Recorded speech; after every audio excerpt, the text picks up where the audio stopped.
Namaskar Mitro, good evening friends. We are here with yet another episode of Through Literary Lens. Namaskar Vinod ji. Namaskar. Welcome all the friends to this show. And Rajesh ji, ji today we are going to discuss on very famous, interesting play by Mohan Rakesh. And some of the critics have remarked that it is his seed play. Even I was surprised when I heard this term. So could you please throw some light on this? Yeah. Even they say Mohan Rakesh had himself coined this phrase, Bij Natak, seed play. And he meant by seed play a play which contains the subterranean currents of human nature in subconscious or unconscious as Freud has propounded. और ये जो अवचेतन में जो सारी भावनाएं सारी चीज़ें छिपी होती हैं, ये हमारे हाफ स्पोकन सेंटेंसेस, हमारे बार बार किए जाने वाले एक्शंस, हमारे उद्गारों द्वारा, हमारी इवन आहों द्वारा, सांसों द्वारा अभिव्यक्त होती हैं. They are expressed by our gestures, by our half spoken sentences, and they have the potential to develop into a full-fledged expression of human nature. As they say, he has written two seed plays, Vinod ji. Yeah. One is शायद और दूसरा है हाँ. जी. और शायद की जो परिणति है वो आधे अधूरे जो उनका फुल लेंथ नाटक है उसमें हुई है. तो ये उनकी अपनी कॉइन की गई टर्म है जो उससे पहले जनरली क्रिटिसिज्म में नहीं पाई जाती है. और ये भी मानते हैं कि ये शायद जो नाटक है, ये जो एब्सर्डिस्ट थिएटर है, उसकी कड़ी में भी एक आगे की एक कड़ी है एब्सर्ड प्लेज में. तो मैं चाहूँगा कि आप प्रकाश डालें इस नाटक पर, और क्या आप सहमत हैं इस बात से कि एब्सर्ड प्ले है? Some of the critics have pointed out that it is absurd play. When we look at this play for the first time, there is every chance that we may be carried away by the environment and by the communication that goes on between two characters of the play. Both are husband and wife, married for 7 years. And there is no action in the play. There is no action. They do not go anywhere. They do not do anything significant, and no third character appears in the play. और कोई नहीं, उन्होंने पात्र परिचय में लिखा भी है. जी, बिल्कुल. पुरुष पात्र, स्त्री पात्र और कोई नहीं. And it reminds us of Samuel Beckett's Waiting for Godot, where the two tramps, Estragon and Vladimir, they are waiting and talking to each other meaninglessly, and they wait that Godot will turn up in the evening. लेकिन मुझे ऐसा लगता है राजेश जी कि ये absurdity थोड़ी बहुत तो है इनमें. Because when they talk, they do not talk of the big things, but they are talking about very small trivial things, जैसे माचिस कहाँ है, या फिर मलम कहाँ है, या उदास लगता है, यानी ऐसा कोई significant नहीं होता. But I believe that Mohan Rakesh's play is not simply absurd play. It operates at some different level. I believe that it brings forth existential dilemma, because one of the essential things about this play is uncertainty about each and everything that do and speak. When wife suggests that he should go for a month to hill station, he says, yes, I will, but what will happen even when I go there? All the places are same. Then she suggests he should go to Surat. He says, yeah, Surat, but what shall I go there for? और ये कहता है कि कोई भी चीज़ उसको लुभा के अपने में ये करके नहीं रखती है. Nothing keeps him attracted for long. 5 minute, 10 minute, 1 घंटा तो बहुत हो गया. 1-2 घंटे तक भी कोई चीज़ अपनी ओर खींच कर आकर्षित करके रखने में असमर्थ है. तो आपने जैसे कहा, this is a play not exactly an absurd play, but here the couple, both of them are trying to make sense of the life and of their own life situations. They have not totally lost track of the world and reality as the characters in the Waiting for Godot have. And unlike those characters, these characters in Shayad, they are very much rooted in reality. He is a officer in an office. She is also a teacher in a school, and they are living routine lives. But they are conscious of the meaninglessness of it all, repetition of it all, reiterations, and the constantly reiterating patterns of life, and they still try to find a meaning and try to make sense of the whole situation. Isn't Exactly, it? exactly, Rajesh. It is here that this play is different from many absurd plays. Very often, the characters of absurd theatre, they are rooted in meaninglessness. They have admitted meaninglessness and boredom and monotony of life. They do not strive to find some meaning. They don't search for meaning. They have given up on They it. have given up. And here, especially male character, he is constantly preoccupied with the thought of discovering some meaning. He says that there should be something or some person that can make his life meaningful, valuable perhaps. So it is this longing for something meaningful makes this play operate at altogether different level. So these characters of Mohan Rakesh, they go beyond absurdity. They know that life around may be absurd. The mundane things that repeatedly happen around us, they may be absurd, but life itself cannot be reduced to absurdity. Had they given up their efforts to find some meaning, something or somebody, perhaps they would have dwindled into the absurd characters, but this does not happen. And another thing is that they are husband and wife. They have identity. They have social identity, as Rajesh ji has said. They also have personal identity. Wife has completely devoted herself to look after home, and she shuttles between school, market and home, and she goes a step ahead. She shows concern for her husband. This She- is to the credit of this, female. Generally, if I quote Simone Bauer also, who is a very great feminist writer, she has said that women are, as a rule, preoccupied by the imminence, and they don't reach to the transcendence. I mean, just to clarify this, women are caught up in the humdrum of existence, daily existence, petty things, we can call them, things of day to day life, and it seldom occurs to them that they should reach out for the generalities of existence and finding meaning. Here also, the female says that I go to school, I go to market, and then I come back home tired, still I cook. And but he says, the male says, at least your actions have some meaning. She says, by the way, some meaning can be made by them, by the way, but otherwise I don't find any meaning in my repetitive actions. But I would like to say, Vinodji, Yeah. that this is very much to the credit of this wife or this female character in the play, that she is conscious of the transcendence. She understands that her husband is craving for transcendence, for something, for some meaning that he is not able to discover in his life. And she remains sympathetic, she remains concerned. Perhaps she wishes that he should find some meaning so that at least he should not suffer from this kind of strange restlessness. And for herself, she herself is also internally tortured, because she breaks down when he says that you don't feel like this. She says, I do, but I have consciously decided that I will not cringe about all these things. I will not be perturbed, because otherwise, Vinodji, Ji. if one is totally perturbed by the search for transcendence, the day-to-day life cannot go on, as happens with the tramps in the Waiting for Godot. Yes, but I have already pointed it out that this novel operates on the different level, Yeah. perhaps at the higher level than that of Waiting for Godot, Yes. which is celebrates absurdity and meaninglessness of existence. But Mohan Rakesh is trying to make some sense. On the one hand, this male character says that rootedness has to be there, family life has to be there, job has to be there. He says, जो घर है, परिवार है, ये होना चाहिए.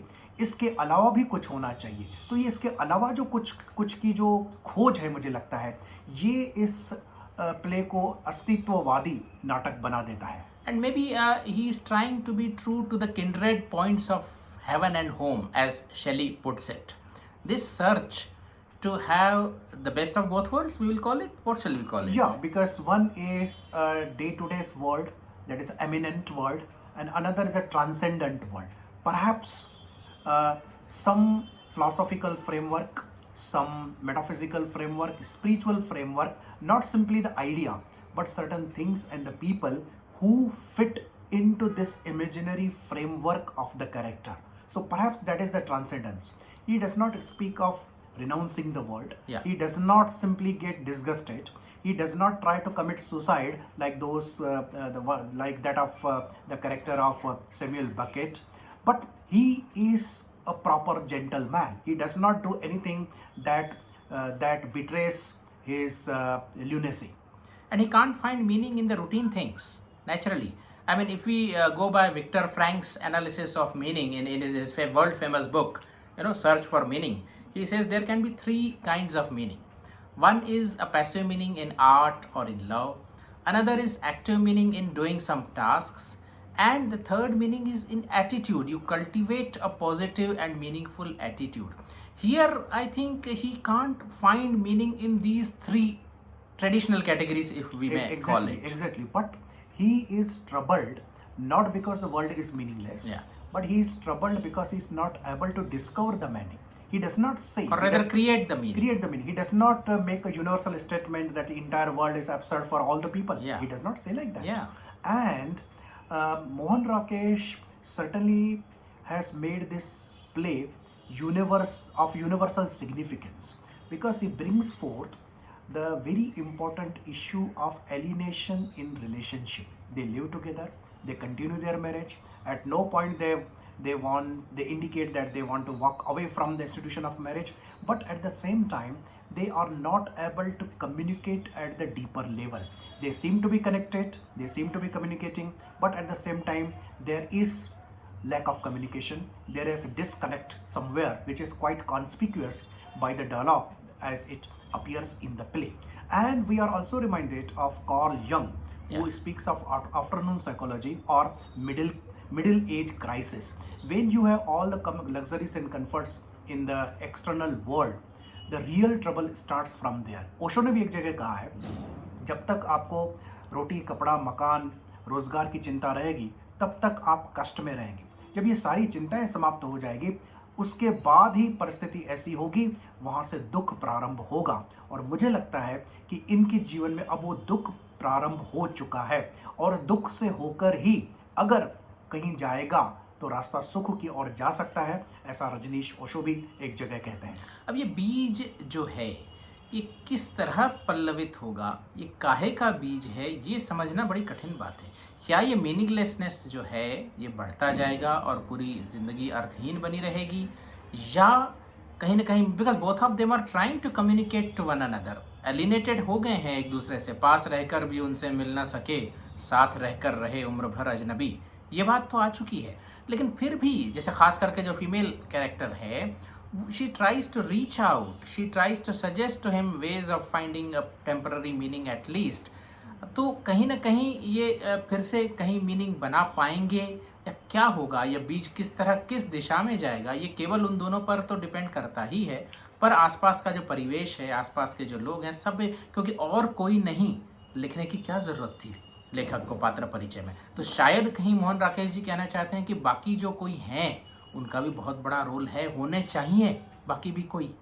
तो क्या चाइल्डलेसनेस है, 7 साल शादी के हो गए हैं, they don't have a child, do you think that is to be blamed for their meaninglessness? It is one of the possibilities, because if a couple is not blessed with a child, perhaps because of this, their life is filled with vacuity, with some kind of void. But I believe that the state of childlessness should have been more detrimental for the female, because every woman has motherly instinct. Yeah. But here, husband seems to be more troubled. Yeah. On this account, I do not endorse the way the opinion of many of the critics that as the couple is not blessed with the child, perhaps this is at the root of their feeling meaninglessness. There can't be really a single cause for the meaninglessness. What I think is that meaninglessness arises from the continuous invalidation, minor as well as major, which we experience in our life. The degree, it is directly proportional to the degree of invalidation we are made to face, and everybody faces some invalidation of their own personal logic. But the more a person is sensitive, or quantitatively if the degree is more of invalidation, the meaninglessness becomes much more. I believe that this play is a journey from absurdity to existentialism. Yeah. Another theme of existentialism is quite evident, that is the theme of freedom. Yes. Wife gives freedom to her husband. If he wants to go to the hill station, he can. She also suggests that he can go to Surat. So this shows that the freedom can play a decisive role when one tries to find meaning, because all the existential thinkers emphasized and re-emphasized on certain keywords: responsibility, meaning, meaninglessness, freedom, alienation, etc. So this play definitely explores existential philosophy. And I mean, the place where the characters are, particularly the male character, because it is he who is much more pronounced, and we have conceptualized his wife. I mean, she supports him, empathizes with him. I would love to find a play or a work where the female's existential crisis is depicted in a much more detailed way. It is really interesting that major contributors to existential writing are males. I have not come across a very significant female writer who has expounded existential philosophy in her writing. Perhaps, Is it because they are caught up in eminence, as Simone de Beauvoir says? yes, this is one of the reasons, because they hardly try to go to the level of transcendence. And before, Rajeshji, we may forget that how do you connect this play to the theory of Erikson? Yeah, of course. Just to clarify it for our audience, Erik Erikson was a psychoanalyst who has propounded the theory of psychosocial development, and in his various stages, there is one stage of adulthood where we are confronted with stagnation versus generativity. All of us try to generate something, and the most common act of generativity is having children. Many people are fulfilled in it, and we have touched upon that childlessness also. But generativity is much more dynamic than that. We want to have certain projects, certain NGOs, certain ideas, and something which will endure beyond us. And at the same time, we fail to generate. We cannot generate, so we stagnate at the same thing, the same repetitive patterns of life. And this is what this play also tries to capture. Both of them, and particularly the male, he is stagnating. He is not able to make way in some meaningful way with something, some person, some idea, some project. He is not able to do it. And perhaps the great existential crisis occurs when the will withers away and the freedom frightens, Vinodji. Yeah, that is really wonderful. Will withers away and the freedom frightens. And many of people find themselves in exactly the same situation, especially in middle age, where things are settled, job is settled, children are settled, still they are hale and hearty, still they continue to work, but they have to do the repetitive, monotonous things, and therefore they are not able to derive any significant meaning from life itself, and this really frightens them. And it is this problem that this male also suffers from. Otherwise, he is a well established officer, right? He is well married to a good woman who is sympathetic to his problems. That is a very plus point. This woman, his wife, she is, again, I would, at the cost of repetition, I would say that she is sensitive, and she recognizes the need for transcendence, and she herself has suppressed that need in herself. but at the same time she tries to assist her husband to at least find it. So she's an exceptional character, I would say. And then this play shares the same characteristics with the absurd theaters where nothing happens. Yeah. They do not go anywhere. No third character comes in the action. There is no plot. There is no story. There are only dialogues, that too disconnected at many places. Yeah, and symbol this they go for this malam, the ointment, and the matchstick. Of course, these are meaningless, absurd things, but at the same time, they are symbolic as well. But towards the end of the play, there is a wonderful symbol, Yeah. right? She says that there is a crack, right? There is a crack in the wall. And please remind me to fill up that crack tomorrow. He says, if I recall, I will remind you. Otherwise, not. So then she says, okay, now let us go to sleep. We will talk tomorrow. This crack in the wall symbolizes crack in the life, and it is not repaired today. It will be repaired tomorrow if he remembers, right? Here again we are reminded of those two tramps who are waiting for Godot, and in the end, messenger of Godot comes and he tells them that Godot has not come today, he will come tomorrow, and we all know that tomorrow doesn't come. So here also, perhaps at the same time, optimistic as well as pessimistic, both the things are unified here, but at least it is that we will talk tomorrow. Our communication will continue, and it is only by perhaps talking and communicating with one another that we can try to create a meaning, or islands of meaning, as they call it in the ocean of life. Definitely, it is to be said to the credit of Mohan Rakesh that he is not absurd out and out, but he believes in the power of communication, so that he at the end he says, yes, we will talk tomorrow. So hope is kept alive. Again, this the theme of hope takes this play to the level of existential writings. And this striving to make sense in the face of overwhelming ocean of meaninglessness. Just a digression, Vinodji. Ji. If you just contemplate the universe and the possibility of no life in it, or such a vastness of universe, coupled with the myriad ways of human interactions on this planet, there is a vast ocean of meaninglessness confronting an average person or an average couple. So in the face of such a vast ocean of meaninglessness, the striving to make sense of the life and activities is really praiseworthy.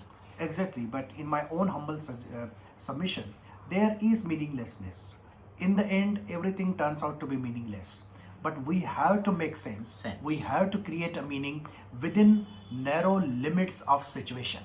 और वो कैसे होगा, ये शायद हर एक पर है. Victor Frank ने कुछ आइडियाज जरूर दी हैं. चाहे आपका दृष्टिकोण सकार अच्छा हो, चाहे आपकी कुछ गतिविधियां हो, या फिर आप प्रेम में और कला में आप अर्थ खोजने की कोशिश करें, या फिर किसी और तरीके से. और जैसा मैं कहता हूं कि थोड़ा बहुत हम एक दूसरे को वैलिडेशन दें. एक दूसरे का जो व्यू पॉइंट है, एक दूसरे के जो एक्शंस हैं, उनको हम वैलिडेट करें, उनको इनवैलिडेट जहाँ तक हो सके न करें. इसी अलग अलग इन्हीं तरहों से कहीं ना कहीं हम अर्थहीन जगत में भी अर्थ खोज पाएंगे. हर एक के तरीके अलग अलग हो सकते हैं उसके लिए. जी, तो शायद हम कोई ना कोई अर्थ या मीनिंग ढूंढ लें. तो श्रोताओं से निवेदन है कि ये शायद मोहन राकेश जी का प्ले आप ज़रूर देखें, पढ़ें, शायद आपको भी कुछ हासिल हो जाए. तो मित्रों, हमें आज्ञा दीजिएगा. We will be coming back with another episode. और बस चलते चलते एक शेर, विनोद जी. जी आपने शायद की टाइटल की बात की, तो कि भाई आज क्यों है नम हवाएं, वाह वाह, रो रहा है कोई शायद. क्या बात है. आज है चुपसी घटाएं, रो रहा है कोई शायद. तो ये जो कपल है, इसकी मनोस्थिति शायद राजेश जी आप ही का शेर है. जी जी, मेरा ही है. तो शायद इसी मनोस्थिति में है, वो अंदर से कहीं रो रहे हैं और अर्थ खोजने का प्रयास कर रहे हैं. तो हम भी आशा करते हैं कि वो अर्थ से अर्थबोध तक पहुंच पाए. So friends, we take your leave and will be back again with some another interesting discussion. Wait till that time. नमस्कार. नमस्कार.